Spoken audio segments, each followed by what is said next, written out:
हर रोज एक नई कहानी देखने के लिए चैनल को सब्सक्राइब करें और बेल आइकन दबाना ना भूलें। गिफ्टी अपने पति रुद्र के साथ मॉल में शॉपिंग कर रही होती है। तभी उसकी नजर एक बहुत ही सुंदर साड़ी पर जाती है और वो रुद्र से बोलती है, सुनिए जी, मुझे वो वाली साड़ी चाहिए। क्या वो वाली? कीमत जानती हो तुम उसकी कितनी है? 15,000 की है वो। तो क्या हुआ, आपकी इकलौती बीवी हूँ, थोड़ा मुझ पर खर्च कर लेंगे तो कुछ घट नहीं जाएगा आपका। मैं भी तुम्हारा इकलौता पति, अपनी माँ का इकलौता बेटा और घर का इकलौता इनकम सोर्स भी हूँ। कुल मिलाकर आप यही कहना चाहते हैं ना कि आप मुझे साड़ी नहीं दिलाना चाहते? इतना बड़ा चढ़ा कर क्यों बात कर रहे हैं? जी जी, यही कह रहा हूँ मैं बीवी जी। ठीक है फिर मत दिलाओ। इतना कहकर गिफ्टी बुरा सा मुंह बनाकर गुस्से में तेज चलने लगती है। रुद्र को अपनी पत्नी को ऐसे गुस्से में जाते हुए देखकर बिल्कुल भी अच्छा नहीं लगता और वो गिफ्टी को रोकने के लिए आवाज देता है, गिफ्टी, गिफ्टी, सुनो ना यार, सुन लो ना, क्यों सता रही हो तुम मुझे? अरे बाबा दिला दूंगा साड़ी, सुन भी लो ना गिफ्टी। रुद्र गिफ्टी को रोकने की काफी कोशिश करता है लेकिन वो उसे रोक नहीं पाता। तो वहीं गिफ्टी गुस्से में अपना फोन बंद कर लेती है और ऑटो लेकर घर की तरफ आ जाती है। रुद्र बार बार उसके फोन पर कॉल करता है पर उसका फोन स्विच ऑफ होता है। तभी रुद्र खुद से बोलता है, यार कितनी सताने वाली बीवी मिल गई मुझे, जरा जरा सी बात पर बासी खाने जैसा मुंह बना लेती है। कहाँ तलाशूं इन महारानी को? साला मैं गाजर का जूस पी पी कर खून बढ़ाता हूँ, मेरी डेंगू के मच्छर जैसी बीवी सारा खून चूस जाती है। इतना कहकर रुद्र सबसे पहले मॉल में वापस जाता है और गिफ्टी ने जो साड़ी पसंद की थी उसे खरीदता है। जिसके बाद वो गिफ्टी को इधर उधर तलाशता है लेकिन उसे गिफ्टी कहीं नहीं मिलती। जिसके बाद वो थक हार कर हाथों में शॉपिंग बैग्स लिए घर आता है और देखता है कि गिफ्टी आराम से अपनी सास मालिनी के साथ बैठकर चाय की चुस्कियां ले रही है।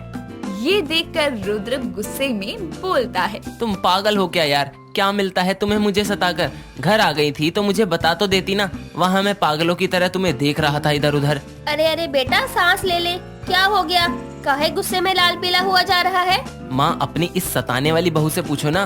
माँ जी, मैंने क्या किया? मैंने तो इनसे बस एक साड़ी मांगी थी, इन्होंने नहीं दिलाई। मुझे गुस्सा आया, मैं ऑटो पकड़ के घर आ गई। ये लो साड़ी, जाओ पहन लो। जब देखो माँ, इसके नखरे खत्म नहीं होते। अब मैं इसका क्या करूँ?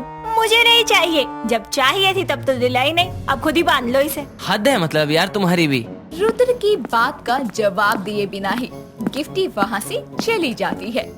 ऐसे ही वक्त गुजरता है। गिफ्टी कभी किसी तो कभी किसी चीज को लेकर रुद्र से जिद किया करती और जिद पूरी ना होने पर वो मुंह फुलाकर बैठ जाया करती। ऐसे ही एक दिन रुद्र नहाकर ऑफिस के लिए रेडी हो रहा होता है। तभी वो अलमारी में अपनी वाइट कलर की शर्ट को तलाशता है पर उसे वो शर्ट कहीं नजर नहीं आती। तभी वो गिफ्टी को आवाज लगाता है और गिफ्टी जल्दी से उसके पास आती है और रुद्र बोलता है, गिफ्टी, मेरी वाइट वाली शर्ट कहाँ है? कल शाम तक तो यहीं थी, आज कहाँ गई? वो तो मैं प्रेस कर रही थी तो जल गई। क्या जल गई? पहन सकते हो तो पहन लो, मुझे कोई दिक्कत नहीं है। हद हो गई इस लुगाई की। गिफ्टी, मैं तुम्हारा पति ही हूँ, तुम्हारी पड़ोसन का नहीं हूँ जो तुम ऐसी हरकतें करके हर वक्त मेरी जान खाती रहती हो। मजा आता है क्या ये सब करके? ज्यादा मत बोलो, रुको करती हूँ कुछ। इतना कहकर गिफ्टी वहाँ से चली जाती है और कुछ ही सेकंड में रुद्र की जली हुई वाइट शर्ट लेकर कमरे में वापस आती है और रुद्र को जबरदस्ती पहना देती है। साथ ही जली हुई शर्ट को छुपाने के लिए वो उस शर्ट के ऊपर उसे कोट पहनाकर बोलती है, ये लो, तुम जो इतना भिनभिना रहे थे ना, ऐसे चले जाओ। कोई तुम्हारा कोट उतार कर चेक नहीं कर रहा कि तुमने कैसी शर्ट पहनी है और कैसी नहीं। पागल हो क्या? ऐसे जाऊं? तुम्हारी मर्जी, जा सकते हो तो चले जाओ, इज्जत तुम्हारी है। छोड़ो, तुमसे तो कहना ही बेकार है। तो मत कहो ना, मैंने कौन सा तुम्हें बुलावा दिया है कि आओ रुद्र मुझसे बात करो, मुझसे मत्था मारो। अरे जाओ ना, रोज रोज तुमसे ऐसे ही बातें कर करके मैं भी परेशान हो गई हूँ। अरे कदर ही नहीं है तुम्हें कि तुम्हें अच्छी बीवी मिल गई। क्या अच्छी? सही सुना मैंने, यही कहा तुमने अच्छी? ओ भाई मारो मुझे, पागल हूँ, मुझे मारो भाई।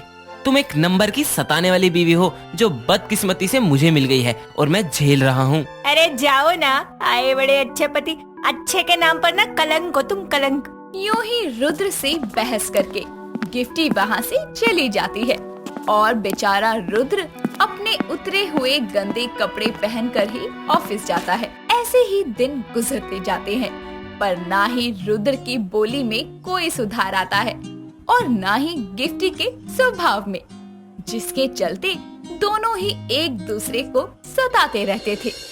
धीरे धीरे दोनों की छोटी छोटी लड़ाइयाँ अब बड़ी होने लगती है, घर की शांति भी भंग होने लगती है और इन सब से मालिनी बहुत परेशान हो जाती है, जिसके चलते वो अपनी बहू और बेटी को सबक सिखाने की सोचती है। ऐसे ही एक सुबह गिफ्टी नाश्ता रेडी करके टेबल पर लगाती है और मालिनी को आवाज देती है, माँ जी आ जाओ, नाश्ता रेडी हो गया है। माँ जी, आवाज क्यों नहीं दे रही? निकल तो नहीं पड़ी? कमरे में जाकर देखती हूँ। मालिनी के कोई भी जवाब न देने पर गिफ्टी अपनी सास के कमरे में जाती है और देखती है कि मालिनी बुखार से थर थर कांप रही है। तभी गिफ्टी बोलती है, माँ जी क्या हुआ आपको? रात तक तो आप एकदम ठीक थी, अचानक से क्या हो गया? इतना तेज बुखार कैसे? बहू, रात को मुझे बहुत गर्मी लग रही थी, मैं जल्दी से उठी और बाथरूम में जाकर नहा ली, उसी से मुझे बुखार हो गया। क्या माँ जी, ऐसे कोई करता है भला? अरे आप बड़ी हैं, समझदार हैं। चलो रुको, मैं आपके लिए नाश्ता और दवाई दोनों लेकर आती हूँ। इतना कहकर गिफ्टी वहाँ से चली जाती है। कुछ देर में वो मालिनी के लिए नाश्ता और दवाई लेकर आती है। मालिनी दवाई लेकर सो जाती है। ऐसे ही कुछ वक्त बीतता जाता है, पर मालिनी तो ठीक होने का नाम ही नहीं लेती। साथ ही बीमारी की वजह से उसका चिड़चिड़ापन भी बढ़ गया था, जिसके कारण वो कभी किसी तो कभी किसी चीज की डिमांड्स करती थी और अपनी इन हरकतों से वो गिफ्टी को खूब सताती थी। ऐसे ही एक दिन गिफ्टी के गुस्से का पारा बढ़ जाता है और वो मालिनी से बोलती है, माँ जी आपकी तो हद ही हो गई। मतलब आप बीमार हैं तो इसका मतलब कि आप कुछ भी करती रहेंगी। आपको ये नहीं खाना, वो नहीं करना, ये चाहिए, वो चाहिए। अरे आप बीमार हैं, समझिए आप। कभी आपको समोसे खाने, कभी कचौरी खानी है, कभी गन्ने का जूस पीना है। अरे हद होती है किसी को सताने की। लेकिन आप है कि मानती नहीं। बीमार है इसलिए मैं कुछ कह नहीं रही थी, लेकिन अब पानी मेरे सर से ऊपर जा चुका है। कमरे के बाहर खड़ा रुद्र गिफ्टी की सारी बातें सुन लेता है और बोलता है, गिफ्टी अपनी जुबान संभाल कर बात करो, क्योंकि जिससे तुम बात कर रही हो ना वो मेरी माँ है, समझी? शांत हो जा रुद्र। और बहू, तुझे बुरा लगा ना जब मैं तुझे नखरे करके दिखा रही हूँ, तेरा इतना समय खराब कर रही हूँ? ऐसा ही बुरा मुझे भी लगता है जब तुम दोनों आपस में बहस करते हो, वो भी जरा जरा सी बात पर। मुझे कुछ नहीं हुआ, मैं एकदम ठीक हूँ। मुझे लगता है कि अब तुम दोनों को भी अपनी अपनी गलती समझ आ गई होगी कि कौन कितना सही है और कितना गलत। मालिनी की बात सुनकर रुद्र और गिफ्टी को अपनी गलती का एहसास होता है और वो दोनों ही एक दूसरे से माफी मांगते हैं, जिसके बाद गिफ्टी रुद्र को सताना बंद कर देती है। तो वहीं रुद्र भी हर वक्त गुस्से में ना होकर गिफ्टी से प्यार से पेश आता है। दोस्तों, अगर आपको ये कहानी पसंद आई तो इसे लाइक करें, शेयर करें और कमेंट करके बताएं कि कहानी में आपको सबसे अच्छा क्या लगा।